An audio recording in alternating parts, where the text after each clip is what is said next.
Hello student, today we read chi-square distribution and its derivation. ये देखो chi-square distribution क्या होता है. chi-square सबसे पहले तो chi-square वेरिएबल क्या होता है.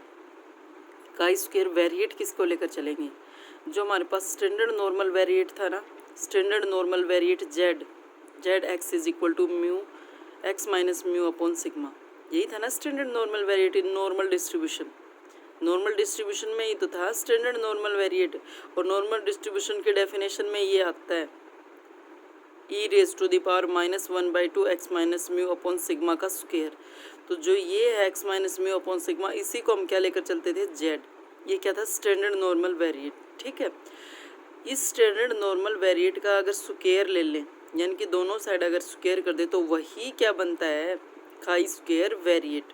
यानी कि सबसे पहले हमें काई स्क्वायर वेरिएट पता होना चाहिए. तो यानी कि क्या यूज हुआ, नॉर्मल डिस्ट्रीब्यूशन का स्टैंडर्ड नॉर्मल वेरिएबल यूज हुआ, वही ना. ठीक है, तो यानी कि क्या हो गया, जो स्टैंडर्ड नॉर्मल वेरिएट था उसी का स्क्वायर, और उसके स्क्वायर को ही हम क्या बोलेंगे, स्टैंडर्ड नॉर्मल वेरिएट के स्क्वायर को ही हम क्या बोलेंगे, काई स्क्वायर वेरिएट. ठीक है, with 1 degree of freedom. 1 degree of freedom, एक ही वेरिएबल है यहाँ पर, और एक ही हमारे पास पॉसिबिलिटी है, इंडिपेंडेंटली हम कुछ भी ले सकते हैं इसकी वैल्यू. तो कितने डिग्री ऑफ फ्रीडम हो गए, 1, क्योंकि एक ही इंडिपेंडेंट वेरिएबल है. ठीक है, और जो ये x होता है, x क्या होता है, ये नॉर्मली डिस्ट्रीब्यूटेड होता है, क्योंकि नॉर्मल डिस्ट्रीब्यूशन में ही लेकर चलते हैं हम इसको. ठीक है, x क्या होता है, नॉर्मली डिस्ट्रीब्यूटेड होता है विद मीन एंड वेरिएंस. और स्टैंडर्ड नॉर्मल वेरिएट, ये स्टैंडर्ड नॉर्मल वेरिएबल हो गया, तो इसमें क्या होता है, मीन कितना हो जाएगा, 0, और ये वेरिएंस कितना हो जाता है, 1. तो standard normal variate normally distributed to with 0 and 1, क्योंकि यहाँ पर मीन लिखते हैं, यहाँ पर वेरिएंस. और स्टैंडर्ड नॉर्मल वेरिएबल का कितना होता है, 0 और 1. ये जब नॉर्मल डिस्ट्रीब्यूशन करवाया था, तब करवाया था स्टैंडर्ड नॉर्मल वेरिएबल का ये मीन और वेरिएंस निकालना, 0 और 1. ठीक है, हो गया क्लियर. यानी कि जो नॉर्मल डिस्ट्रीब्यूशन में स्टैंडर्ड नॉर्मल वेरिएट था, उसी का स्क्वायर ही क्या बनता है, काई स्क्वायर वेरिएट. ठीक है, यहाँ पर 1 डिग्री ऑफ फ्रीडम है, तो ये तो है काई स्क्वायर वेरिएट. अब देखो, विद 1 डिग्री ऑफ फ्रीडम है, ठीक है ना. अब देखो, जनरली x की जगह हम क्या लेकर चलेंगे, जो हमारा सैंपल स्पेस है, और उस सैंपल स्पेस में कितने एलिमेंट है, xi, यानी कि n इंडिपेंडेंट नॉर्मल वेरिएट. देखो xi n independent normal variate, यहाँ पर अकेला ही इंडिपेंडेंट नॉर्मल वेरिएट था, तो 1 डिग्री ऑफ फ्रीडम. और यहाँ पर n इंडिपेंडेंट नॉर्मल वेरिएट हो गए, यानी कि x1 x2 up to xn.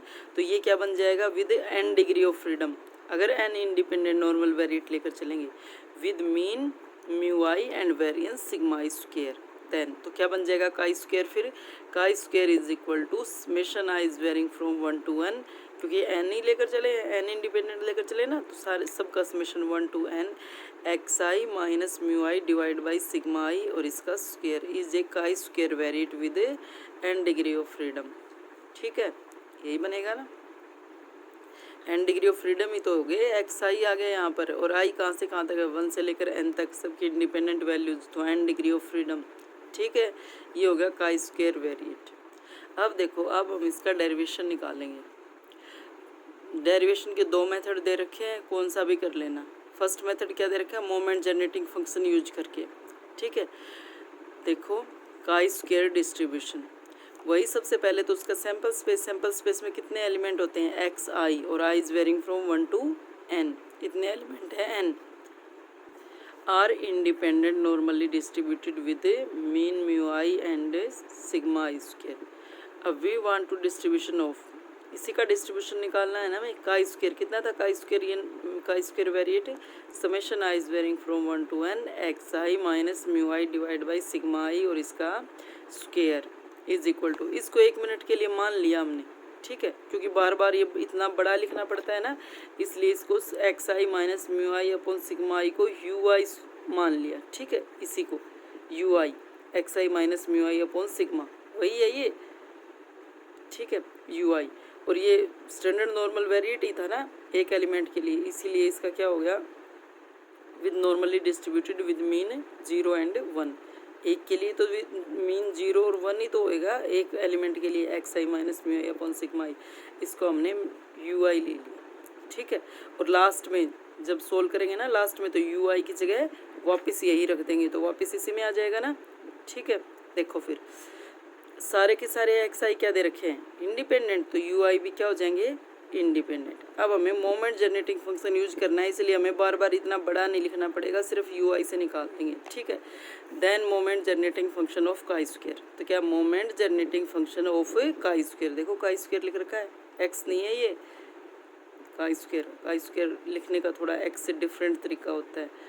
Moment generating function of T with chi square, और काई स्क्वायर किसके इक्वल है, summation u i square, summation u i square. और मोमेंट जनरेटिंग फंक्शन जब solve करते हैं तब क्या करते हैं, इन दोनों की मल्टीप्लाई हो जाती है ना। और मोमेंट जनरेटिंग फंक्शन में जो समेशन होता है ये बाहर आकर किस में चेंज हो जाता है, प्रोडक्ट में, प्रोडक्ट में चेंज हो जाता है ना। देखो ये मोमेंट जनरेटिंग फंक्शन की प्रॉपर्टी दे रखी है, x1 x2 xn are independently random variable, then moment generating function of their sum. देखो यहाँ पर मोमेंट जनरेटिंग फंक्शन में x1 plus x2 plus up to xn लिखते हैं, तो फिर किस में लिख सकते हैं हम इसको अलग अलग करके, उनके प्रोडक्ट में। देखा, प्रोडक्ट में लिख सकते हैं ना, यानी कि यहाँ पर जो समेशन है वो बाहर प्रोडक्ट आ जाता है। देखो x1 x2 का प्रोडक्ट नहीं है, m of x1 t into m of x2 t into m of xn t, और ये कैसे आया, ये सम है ना, इसकी डेफिनेशन यूज करो। मोमेंट जनरेटिंग फंक्शन की डेफिनेशन क्या होती है, e into E of t, e raise to the power इन दोनों की मल्टीप्लाई, t इंटू में किसकी मल्टीप्लाई, x1 x2 xn। ये देखो अब सब की अलग अलग मल्टीप्लाई कर दो, e raise to the power t x1 t x2 t xn, और बाहर ई को अप्लाई कर दो इनके ऊपर, ये देखो ये अप्लाई कर दिया, तो देखो सबका प्रोडक्ट आ गया। ये किसकी डेफिनेशन है, M of x1 into T, और ये M of x2 into T, ये बाई डेफिनेशन आ गया ना प्रोडक्ट। यहाँ पर देखो सम था इनका, और जब अलग अलग किया तो एम में क्या आ गया, प्रोडक्ट, यही प्रॉपर्टी यूज कर रखी है। ठीक है, यहाँ पर वेरिएबल का स्क्वायर है वो बाहर मोमेंट जनरेटिंग फंक्शन का प्रोडक्ट हो जाएगा। ठीक है, अब देखो यू आई सारे के सारे क्या है, सारे के सारे इंडिपेंडेंट है, सारे के सारे इंडिपेंडेंट हैं यू आई, तो यानी कि इनको हम जनरली क्या लेकर चलेंगे, 1 to 1 सारे मोमेंट जनरेटिंग फंक्शन सिमिलर होंगे। ठीक है, और अगर सिमिलर होंगे तो m of u1 t, m of u2 t, m of u3 t up to m of u1 t सारे के सारे क्या हो जाएंगे, इक्वल। और सारे जब इक्वल हो जाएंगे तो सब की मल्टीप्लाई कितने टाइम्स आ जाएगी, पावर n टाइम्स आ जाएगी। ठीक है, हम सबको इक्वल किसके इक्वल मान लेते हैं, यू आई के इक्वल। तो सारे के सारे इक्वल हो गए तो सब की आपस में मल्टीप्लाई, यानी कि उनकी मल्टीप्लाई करके कितना आ गया, पावर n। और क्यों आ गया, क्योंकि सारे के सारे ये यू आई क्या हैं, इंडिपेंडेंट है। अब देखो, अब इसको सोल्व करते हैं। ठीक है, m of you i square T, इसको सोल्व करते हैं, बाद में पावर को देखते हैं। Moment generating function m of you i square T, moment generating function की डेफिनेशन क्या होती है, e of E raise to the power इन दोनों की मल्टीप्लाई, यही होता है ना।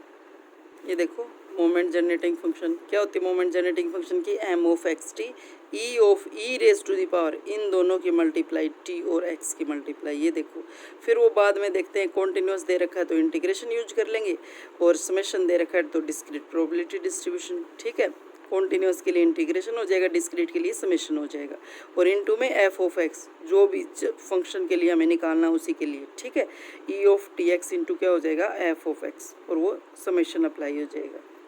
ठीक है ना,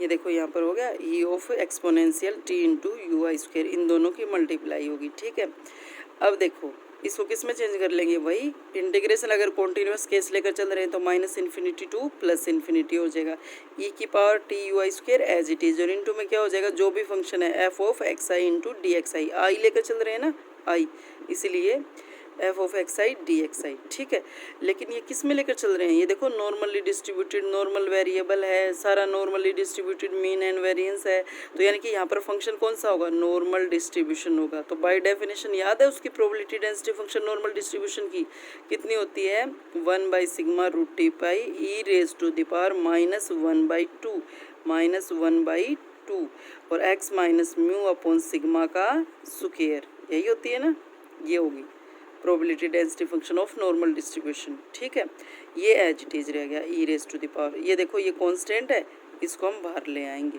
तो ये ई रेज टू द पावर, ये भी ई रेज टू द पावर। ठीक है, अब देखो यहाँ पर तो यू आई है, और यहाँ पर x है, लेकिन हम पूरा फंक्शन तो u में लेकर चल रहे हैं ना, तो जहाँ पर x i minus mu i upon sigma वहाँ पर क्या रख देंगे यू आई। देखो x i minus mu upon sigma, तो इसकी जगह क्या रख देंगे यू आई।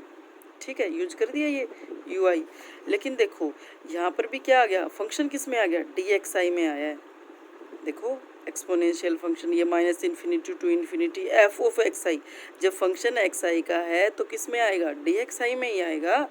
और यहाँ पर भी फंक्शन एक्स आई का डी एक्स आई, लेकिन सब हमने यू आई में चेंज कर दिया, तो डी एक्स आई को भी तो डी यू आई में चेंज करना पड़ेगा। U I is equal to ये पुट कर दिया, ये रहा, तो डी यू आई या दोनों साइड डेरिवेटिव करेंगे तो कितना आएगा, D you I is equal to D x I divide by sigma. Sigma को उधर ले जाओ तो डी एक्स आई की वैल्यू कितनी आ गई, sigma into d you i, sigma into d you i, और सिग्मा से ये सिग्मा कैंसिल आउट हो जाएगा, इसलिए यहाँ पर सिग्मा नहीं है, डी यू आई बच गया। ठीक है, अब ई रेज टू द पावर दोनों की पावर ऐड हो जाएंगी, टी यू आई स्क्वेयर और ये minus you I square by 2, ये आ गया। दोनों में यू आई स्क्वेयर कॉमन था, इसको बाहर ले लिया।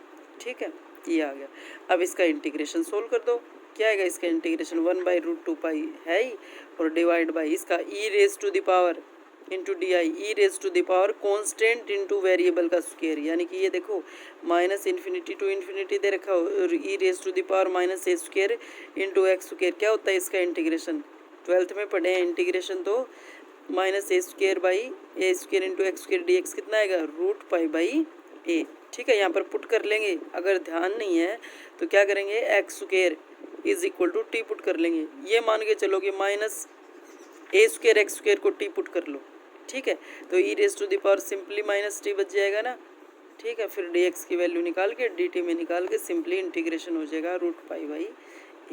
ठीक है, ये आ गया, ये सिंप्लीफाई कर लिया, यानी कि एम ऑफ का स्क्वेयर टी की वैल्यू कितनी आ गई, 1 minus 2t raise to the power minus 1/2। ठीक है, लेकिन निकाल किसके लिए रहे थे, M of you I square T, M of you I square T, लेकिन आंसर में कहीं पर यू आई आया ही नहीं आया ना यू आई, तो फिर यू आई की जगह हम क्या चेंज करें, x i minus mu upon sigma, u i की जगह तो ये तब लिखेंगे ना जब कहीं पर यू आई आएगा, जब आंसर में यू आई आया ही नहीं, तो ये तो टी में आंसर आया है, तो चाहे यहाँ पर यू आई स्क्वेयर लिख दो चाहे का स्क्वेयर लिख दो, सेम ही आंसर रहना है। ठीक है, ये इसका यूजिंग मोमेंट जनरेटिंग फंक्शन, ये हमने इसका डेरिवेशन निकाल दिया। ये देखो ये मोमेंट जनरेटिंग फंक्शन किसका आ गया, किसकी फॉर्म में आ गया, ये गामा वेरिएट की फॉर्म में, गामा डिस्ट्रीब्यूशन याद है, उसी की फॉर्म में आ गया ये। तो देखो एक वेरिएबल तो क्या हो जाएगा, ये जो 2 है इसको इधर लेकर जाएंगे तो 1/2, अंदर कितना आ गया टी, अगर इसको 0 रखेंगे तो टी इज इक्वल टू कितना आ जाएगा 1/2, तो एक पैरामीटर तो 1/2 हो गया, दूसरा पैरामीटर जो इसकी पावर होती है। ठीक है, एक पैरामीटर तो कितना आ गया, इसको एक बार जो दे रखा है इसका बेस, इसको इज इक्वल टू 0 रखो, टी की वैल्यू कितनी आ गई 1/2, यानी कि 2 पैरामीटर आ गए। ये मोमेंट जनरेटिंग फंक्शन है जो का स्क्वायर का, ये किसका क्या आ गया, ये of A gamma variate with parameter, एक पैरामीटर तो 1/2 आ गया और दूसरा पैरामीटर n/2 आ गया। ठीक है, which is the moment generating function of gamma variate with parameters 1/2 and 1/2n। ठीक है, hence by using uniqueness theorem, करवाई थी ना uniqueness theorem moment generating function की, ये क्या कहती है, जो ये का स्क्वायर इज इक्वल टू कितना होता है, यही होता है ना, का square variate summation i is varying from 1 to n x i minus mu i upon sigma i का square is a gamma variate with parameter 1/2 and 1/2n। ठीक है, ये था इसका डेरिवेशन। अब देखो वैसे डेरिवेशन में इसको करने की ज़रूरत नहीं है, हम डायरेक्ट यहाँ तक भी ठीक है डेरिवेशन, ये तो बाई चांस सब्जेक्टिव क्वेश्चन में या 2 नंबर के क्वेश्चन में आ जाए कि moment generating function of A gamma variate with parameter 1/, parameters क्या होते हैं उसके, जब हम का स्क्वायर डेरिवेशन ऑफ का स्क्वायर डिस्ट्रीब्यूशन करते हैं तो उसमें जो मोमेंट जनरेटिंग फंक्शन आता है लास्ट में, उसमें गामा वेरिएट के पैरामीटर्स क्या क्या आते हैं, तो ये याद होना चाहिए 1/2 एंड 1/2n। ठीक है, थैंक यू स्टूडेंट, आज के लिए इतना ही, का square distribution and it's derivation. Thank you.